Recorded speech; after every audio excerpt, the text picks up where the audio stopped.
우리는 호의를 권리로 한다는 말을 많이 합니다. 이는 누군가가 베푼 호의를 자신의 권리로 생각하는 상황을 이야기합니다.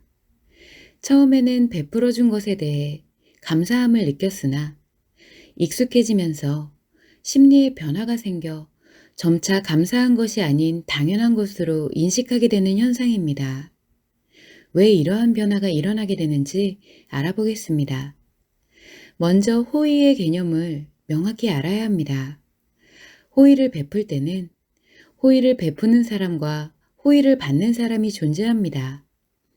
호의를 받는 사람에게 물질적인 것이나 심리적인 것이 부족하거나 없어서 어려움을 겪고 있을 때 이를 도와주고 싶은 마음에서 상대는 자신이 할 수 있는 방법으로 베풀어 주게 됩니다. 그러나 이때 한 가지 알아야 하는 것이 있습니다. 호의를 베푸는 것은 도움을 받는 사람에게 부족하거나 없는 것을 충만하게 채워주는 것이 아닙니다. 도움이 필요한 사람이 현재 어려움에서 벗어날 수 있는 기회를 만들어주는 것이 호의입니다. 즉, 직접적으로 상대의 어려움을 해결해 주는 것이 아니라 상대에게 도움을 줌으로써 상대가 이를 기회로 삼아 스스로가 어려움을 해결할 수 있도록 환경을 만들어주는 것이 호의입니다. 그래서 호의의 정도가 지나칠 경우에는 도움을 받는 사람에게 문제를 유발하게 됩니다. 이때 호의를 베풀어주는 사람이 반드시 여유가 있는 사람이 아닐 수도 있습니다. 자신도 힘들고 어렵지만 작은 것이나마 상대를 도와 상대와 함께 행복으로 나아갈 수 있도록 하는 것도 호의입니다. 그렇다면 우리는 왜 누군가에게 호의를 베푸는 것일까요? 호의를 베푸는 이유는 두 가지로 나뉩니다. 첫 번째는 상대에게 호의를 베품으로써 무언가를 얻고자 하는 목적이 있는 경우이고, 두 번째는 상대의 어려움을 해결할 수 있는 기회를 주는 것만 생각하여 아무런 목적이 없이 호의를 베푸는 경우가 있습니다. 또한 호의를 받는 사람도 두 가지 경우로 나뉩니다.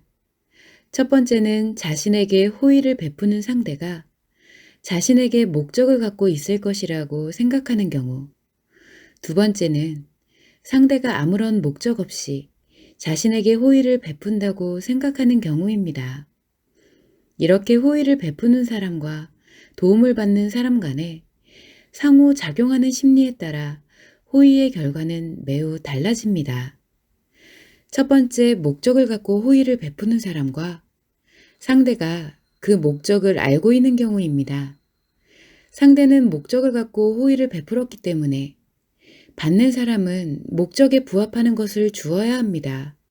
즉, 자신에게 부족했던 것을 받아서 자신의 어려움을 해결하는 데 활용하고, 이를 통해 만들어진 부가가치를 다시 상대의 목적에 필요한 것으로 돌려주어야 합니다.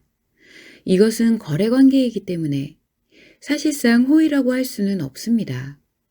그래서 받는 사람에게 베풀어진 것은 대가를 치러야 할 당연한 권리가 됩니다. 따라서 목적을 가진 호의는 목적을 가진 권리가 됩니다. 또한 목적을 가진 호의는 상대로부터 목적에 부합하는 것이 오지 않는 경우 더 이상 호의로 이어지지 않고 베풀던 것을 차단합니다. 그러면 받고 있던 사람은 자신이 받고 있던 것을 권리로 인지하고 있던 상황이기 때문에 호의를 끄는 사람을 적대시하게 됩니다. 결국 호의를 받은 사람이 베풀어진 것을 자신의 기회로 활용하지 못했다는 뜻입니다. 두 번째, 호의를 베푸는 사람은 목적이 없는데 받는 사람이 이를 경계하면서 상대가 목적을 갖고 도움을 주는 것이라고 생각하는 경우입니다. 받는 사람이 상대의 호의에 목적이 있다고 생각하게 되면 목적에 의해 주는 것이기 때문에 당연한 것이다 라고 생각을 하게 됩니다. 즉, 베풀어주는 호의를 자신의 권리로 생각하게 되는 것입니다. 이렇게 자신의 권리로 생각하고 받은 것에 의해 어려움이 해결되면 편안해지면서 호의를 베푸는 상대에게 의존하게 됩니다. 이러한 경우 본래 베풀었던 호의는 기회를 주는 것이었지만 받는 사람은 받는 것으로만 자신의 부족함을 해결하려고 하면서 자신이 스스로 해결하려는 생각은 하지 않게 됩니다. 이렇게 받는 것에 의존하면 다른 사람들보다 더 받아야 하고 자신만 받아야 한다는 생각이 들면서 경쟁의식이 생겨납니다. 한편 베풀어주던 사람은 목적이 없다 보니 호의를 계속해서 베풀게 됩니다. 그럴수록 상대는 의존하면서 호의를 계속 요구하게 되는 이기주의에 빠지게 됩니다. 그러다가 더 이상 상대가 베풀 수 없게 되면 자신의 권리를 박탈되는 것으로 생각하여 호의를 베풀던 상대를 나쁜 사람으로 생각하거나 오히려 공격하는 경우도 있습니다. 그러면서 또다시 자신에게 베풀어줄 사람을 찾게 됩니다. 결국 이러한 사람들은 베풀어주는 사람에게 의존하여 살아가는 인생에서 벗어나지 못합니다. 세 번째, 목적을 갖고 호의를 베푸는 사람과 상대에게 목적이 없을 것으로 생각하고 받는 경우입니다. 이러한 경우 받는 사람이 상대에게 목적이 없을 것이라 생각하기 때문에 호의에 대해 감사한 마음을 갖게 됩니다. 그러나 호의가 지속되게 되면 이 호의를 기회로 발전하려고 하는 것이 아니라 받는 것에 늘 감사하며 상대가 없으면 살아갈 수 없게 됩니다. 이때 상대에게 목적이 있다고 생각하는 경우와 차이점은 상대를 적으로 생각하지 않고 공격하지 않는다는 것입니다. 자신에게 주어지는 그 정도의 것에만 안주하고 주는 사람에게만 의존하면서 살아갑니다. 이렇게 의존과 만족으로 살아가는 사람은 자신 스스로 회복할 수 없고 발전의 욕구도 없습니다. 그래서 목적을 갖고 베푸는 사람은 이를 이용하게 됩니다. 이는 경제적인 목적 또는 정치적인 목적에 의해서도 현실에서 쉽게 자행되고 있습니다.